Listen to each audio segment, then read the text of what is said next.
US President Donald Trump has urged Ukrainian President Volodymyr Zelensky to accept a 3-day ceasefire announced by Russian President Vladimir Putin starting at midnight on May 8th, coinciding with Russia's Victory Day, marking the 80th anniversary of the Soviet victory over Nazi Germany. As you know, President Putin just announced a 3-day ceasefire, which doesn't sound like much, but it's a lot if you knew where we started from, because we had a president that for 3 years didn't speak to Putin. The Kremlin described the truce, running through May 11th, as a humanitarian gesture.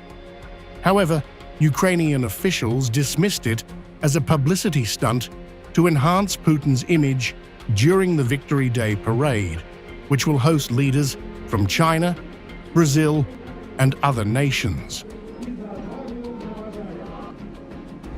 Trump emphasized the ceasefire's importance, stating, "It doesn't sound like much, but it's a lot. We had a president who didn't talk to Putin for 3 years. This is a war that should never have happened." Zelensky, speaking in Kyiv, rejected the 3-day offer as theatrical and insufficient, reiterating his demand for a 30-day ceasefire previously accepted by Ukraine under a US-backed plan.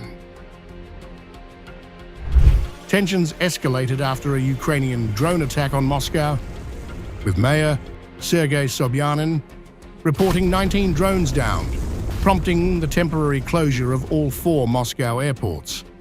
Russian authorities called it one of the largest assaults on the city, raising security concerns ahead of the May 9th celebrations. The Kremlin accused Zelensky of threatening the Victory Day events, citing his refusal to guarantee safety during the celebrations, and vowed a decisive response to any ceasefire violations.